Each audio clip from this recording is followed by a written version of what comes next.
Hello, everyone. I hope you're well. I just want to say hi, and I'm glad you're here. I'm in the mood to do another episode of Cinderella Phenomenon. Quiet mood, so I hope you like it. Hopefully, we can get a couple done. So let's continue where we left off. Just like that, we'll just abruptly go straight into it. So, no big long introduction. Well, let's set the scene where we were. Oh, that's right. Okay. We were in the Tavern Machin, and Parfait and Delora, the fairy and witch, were speaking to us and telling us all about a curse, which was to do Lucette's curse, which was to do 3 good deeds. That's right. And she had a glass slipper, and each time she did a good deed, she would get a piece of that glass slipper. Okay. So I remember this. Parfait and Delora were about to introduce some of the boarders they had at the Machin. So, without further ado, let's get into it, and let's see what's going on. By the way, I just wanted to take a moment to say, I really enjoyed Parfait's character design. The little feathers in her hair, the brooch. It looks really pretty. Particularly her eyes. I'm really enjoying the eyes in these characters. The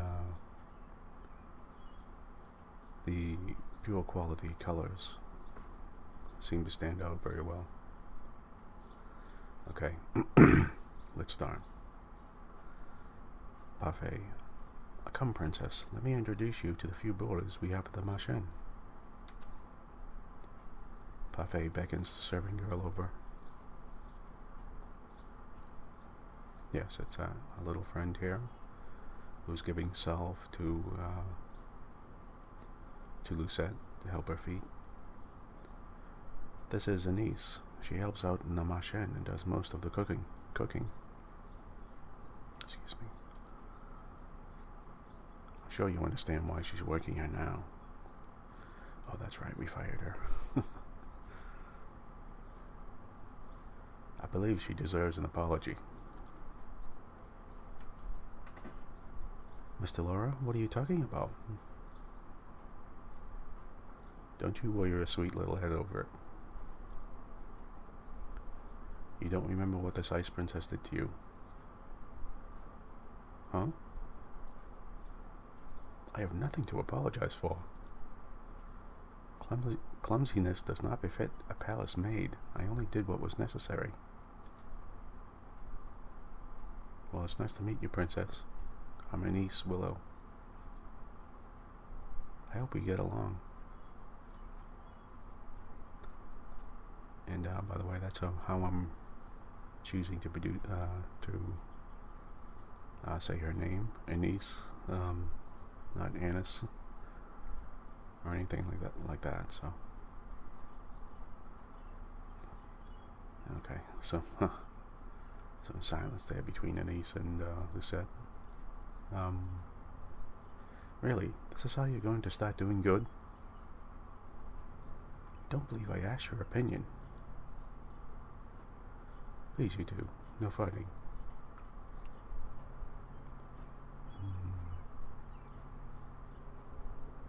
I hope my tongue as Parfait leads me to 2 people whose faces are incredibly familiar. Oh. Okay, there's 2 gentlemen here in a very loud helicopter. I hope you can't hear that too well. But, well, that's that. That's how it goes. There's a man and a woman. I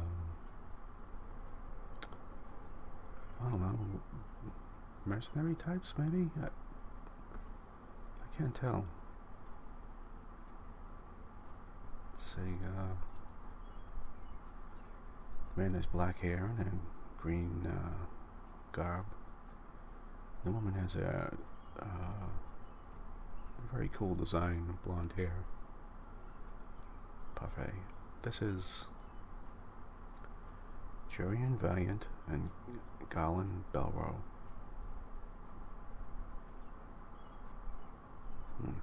Jurian seems surprised. Jurian, how did you know?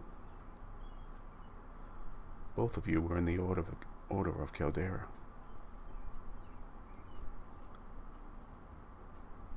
Galen, that's right. They were two of Sir Alcaster's best knights. It was a big surprise when they both left a year ago. I only found out recently that it was because they acted against Sir Alcaster's orders.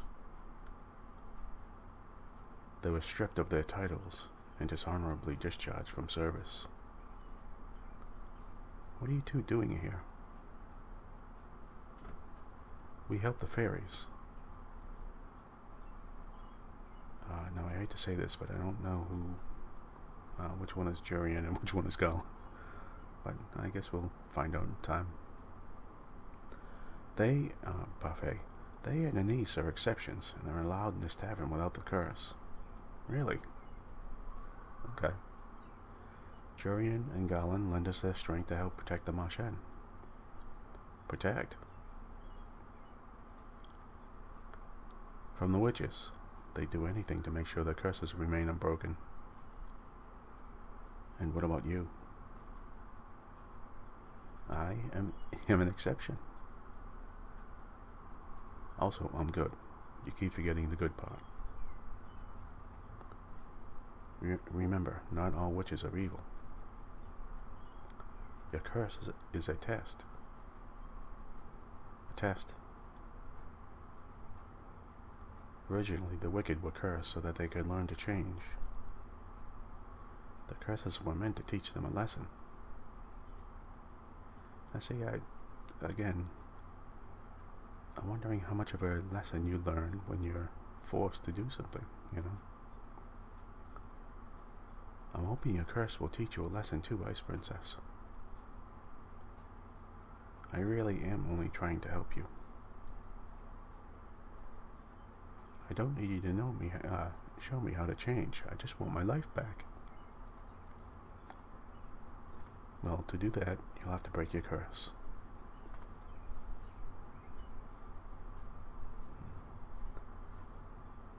Try and make some friends, Princess. They might be able to help you break your curse.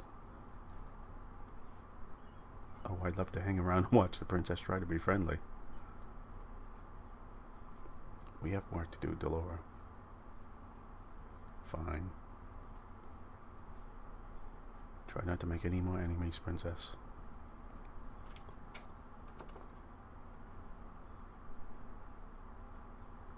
The instant Parfait and Delora leave the room, the temperature drops several degrees.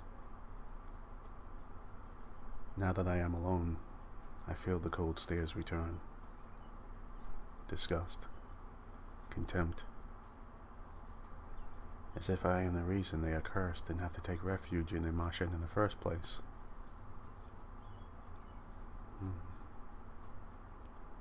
Make friends? All I've ever had are my dolls. I've never needed friends. I will break this curse on my own. I was told it was rude to stare. Oh, okay. One man suddenly stands up, the anger apparent in his face. His hands clench and unclench into fists as he glares at me pointedly. Jurian and Galen place themselves in front of me, shielding me from the man. Okay, you know the rules. There's Jurian. You know the rules. What happened in the past stays in the past. And no one is allowed to harm anyone else in the Marchen. It's like it's like Martian Fight Club. If you cannot comply, you are no longer welcome here. Tisk. Man, no matter. The Ice Princess will get what's coming to her. He throws one last glare at my way, before sitting down again. Jurian. Break the rules and you get what's coming to you. That goes for everyone here. Now, I'm guessing Jurian is the woman and Galen is the man. The name Jurian reminds me of the name Jury, so, and Galen, I guess, would, yeah, Galen, well, it could be a man or a female name, I guess, okay. Jurian's tone is cold and firm. There is no doubt that she means what she says. Okay, so it is her. Yeah, Jurian is the woman. So these are the great knights of the Order of Caldera. The Marching begins to settle down, and everyone eventually goes back to their conversations and meals. I walk toward an empty table, realizing that I am being deliberately ignored. I become immersed in my thoughts as I sit down. One thought, however, comes to me immediately. They hate me. They hate me somehow, when I have only ever left the palace twice in my life. And that's true. They've only ever seen her twice, so that's a lot of hate for her. Okay, anyway, Lucette, how did this happen? The only people who treated me with any respect were Anise, Jurian, and Galen. Is it because they cannot remember who I am? Maybe being in the Marchen is not such a good idea. I doubt anyone here wants to help me break my curse. Yeah, that's probably a very healthy idea. They'd probably rather see me suffer under its weight. Yeah. 3 good deeds. How am I supposed to complete 3 when I do not know if I could even accomplish 1? Okay. Oh, there's the beautiful lady again, the one at the toy shop. The one with the piercing green eyes and the beautiful shawl. May I join you? I look up and stare in shock at the beautiful lady from the toy shop. Her beauty still manages to take my breath away. What is she doing here? You're in the toy shop. Ah yes, I was there picking up some items for a friend. I am humbled that you still remember me. Allow me to introduce myself. I am Miss Calmer. Well, okay. Your name is Calmer? A suitable name for someone as beautiful as me, no?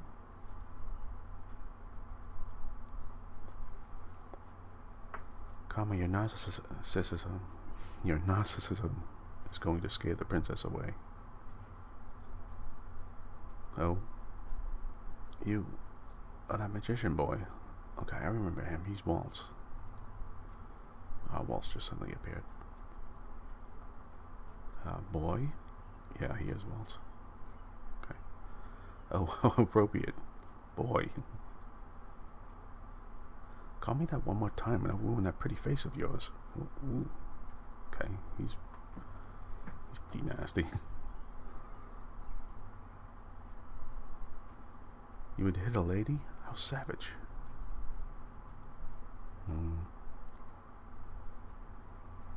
Anyway, I'm Waltz Creswell.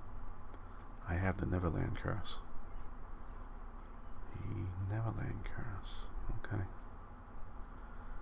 What about you, princess? What's your fairy tale curse? Does everyone share with their curses? We talk about it freely in the Mashen. The whole point is helping each other break our curses, after all. Hard to do that if we keep our fairy tales quiet. He pauses, then narrows his eyes slightly. Well, some people keep their fairy tales a secret. He eyes Karma briefly, cocking an eyebrow. The smile never leaves Karma's face. Has anyone managed to break their curse? I've been told that a few have. A few. That's not very reassuring. Well, at least the curses can be broken. I cannot particularly say that reassures me either. Karma, what ails you, darling? Is it your curse? You could talk to us about it. Tell us what it is. Cinderella. Oh goodness, Cinderella. Waltz. That explains the nature of your curse. Only it's been reversed, hasn't it? Riches to rags. That's one way of putting it.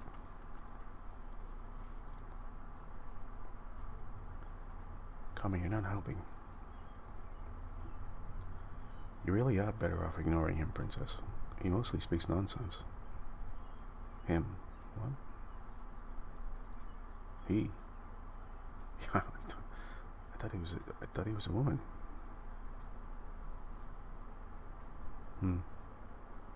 Okay. Parfait. Princess? Parfait's voice takes me by surprise. I hadn't even noticed her entering the room again. May I speak with you?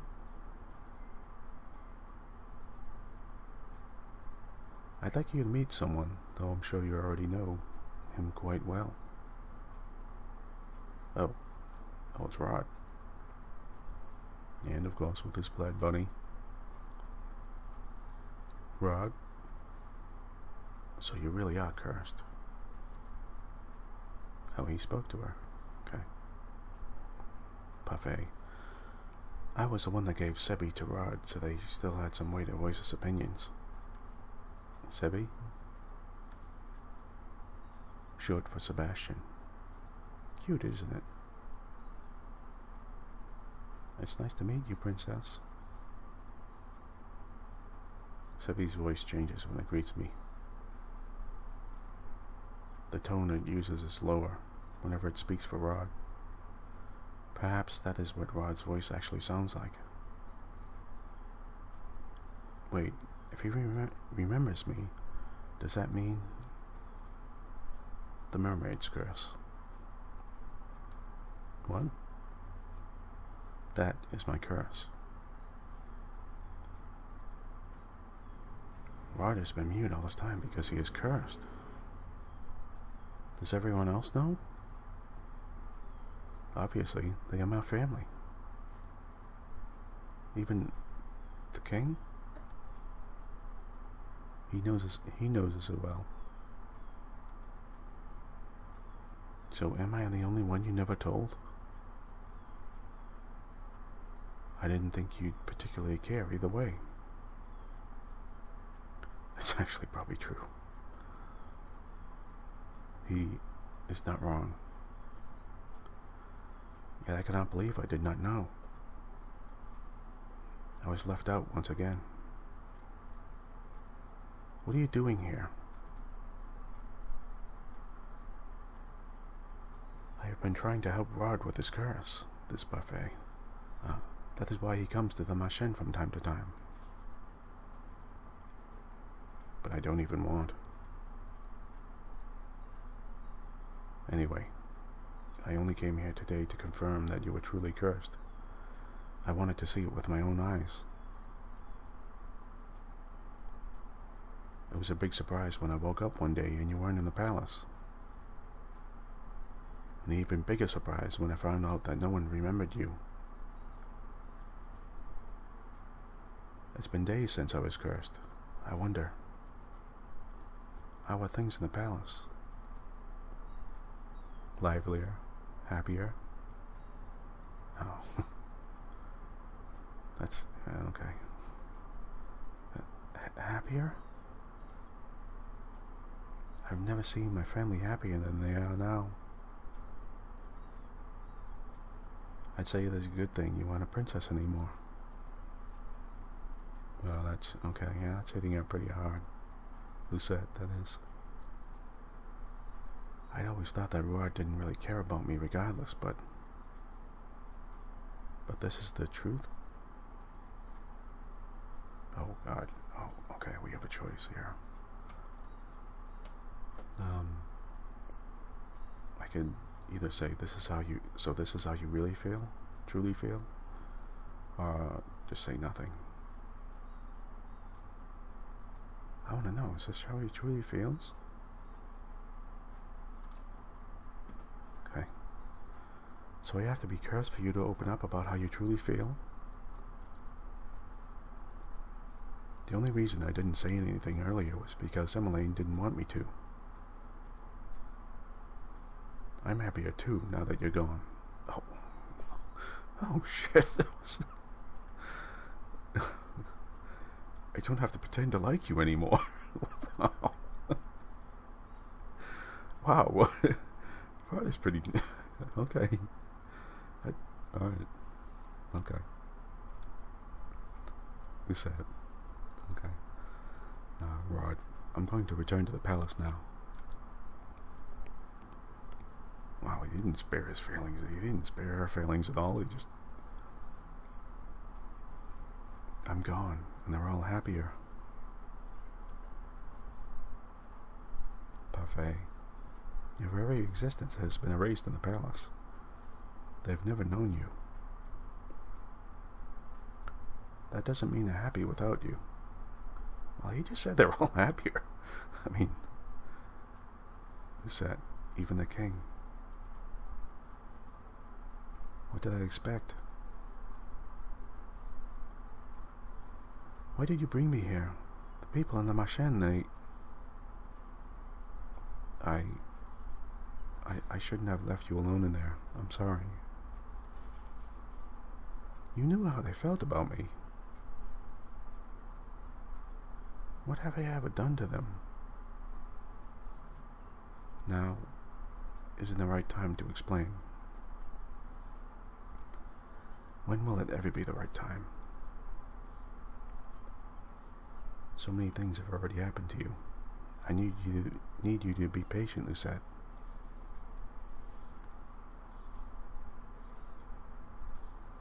Yep, there's Delora. Has the prince already left? Yes, he has. Princess, we'll talk about this later. For now, you must focus on breaking your curse. Delora, did I miss something? No. Right. Maybe the fairy is right. I don't think I am ready to find out how I made so many people hate me. Well, who says it was you? Maybe it was something else, so... Okay. Delora. Well, Buffet, I think it's time we got down to business. What should we do with her? What are you talking about now? You, of course. You've got nowhere to go, right? She is right. I think back to the days I spent in the streets and shiver. I will do anything so long as I don't have to go back there. Parfait. The princess can stay at the Machen with me and the rest of my boarders. Oh. Lucette seems a little bothered by that. I'd almost forgotten what hope felt like.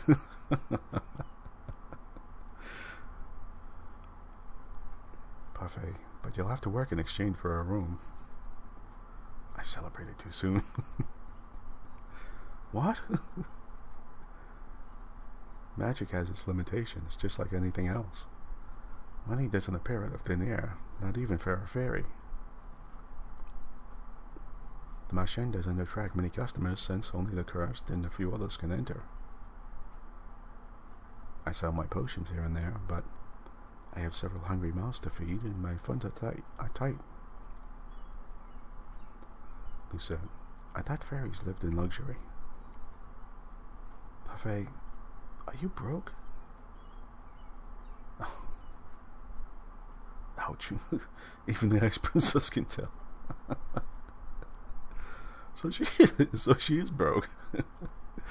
Parfait the fairy is broke, okay. And yet you still take people in? Delora, that's always been how Parfait operates. She's good-natured to a fault. I'm told suffocating beneath my debt will be what kills me. Probably. Why don't you just leave? I assume you make enough to take care of yourself. Leave someone who's in need of help? I could never. Delora, and that, princess, is how goodness works. How goodness works? It's not as if I accept freeloaders. All my boarders help me run the Marchen and do errands. The princess has never worked a day in her life. I doubt she'll be useful. Well, if Carmen can be useful, anyone can. Delora, I've yet to see Carmen be anything but useless. Okay. Parfait. Princess, you're more than welcome to stay if you're willing to help out. It's the least you can do in exchange for a roof over your head and 3 meals a day. Oh, and shoes. That's true. I mean, the least you can do is, like, maybe mop up or something and for a room. I mean, it was a nice room and, do I even have a choice? Yeah, that's not a bad room, and it has a mirror, a wardrobe, and a nice bed. I toss and turn in bed, unable to fall asleep. The mattress is hard, and the sheets are itchy. Nothing at all like the bed I had in the palace. Okay, so it's not perfect, but, I mean, come on. Give it a chance. I mean,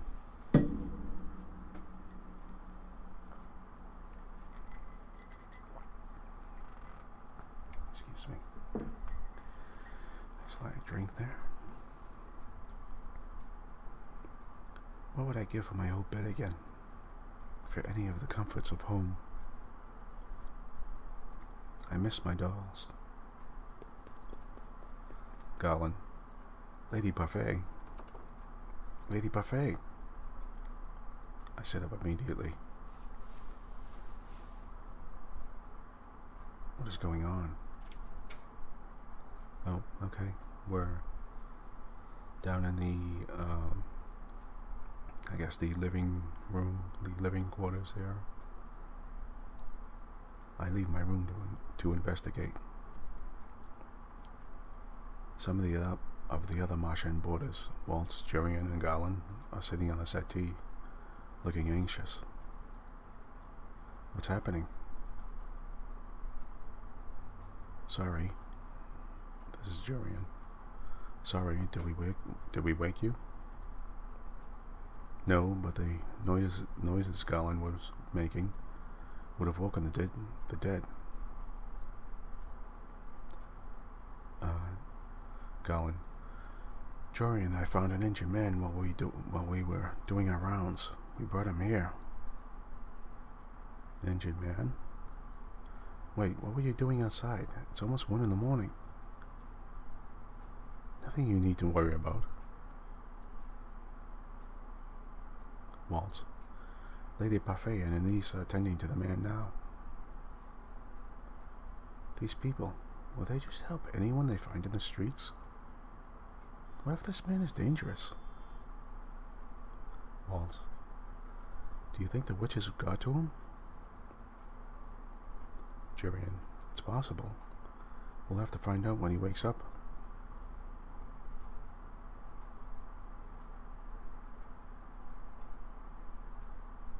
The next day, Buffet reveals that the man only suffered minor head injuries.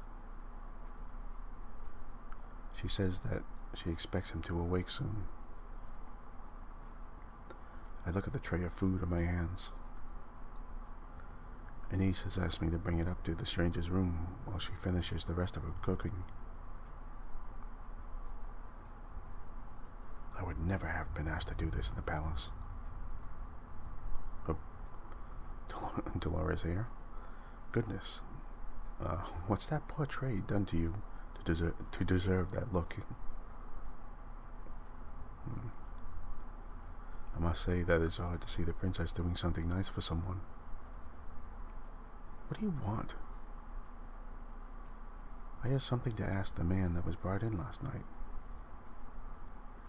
Seeing as you're being good enough to deliver breakfast, I thought I'd just tag along with you. If you're going, just bring this tray up yourself.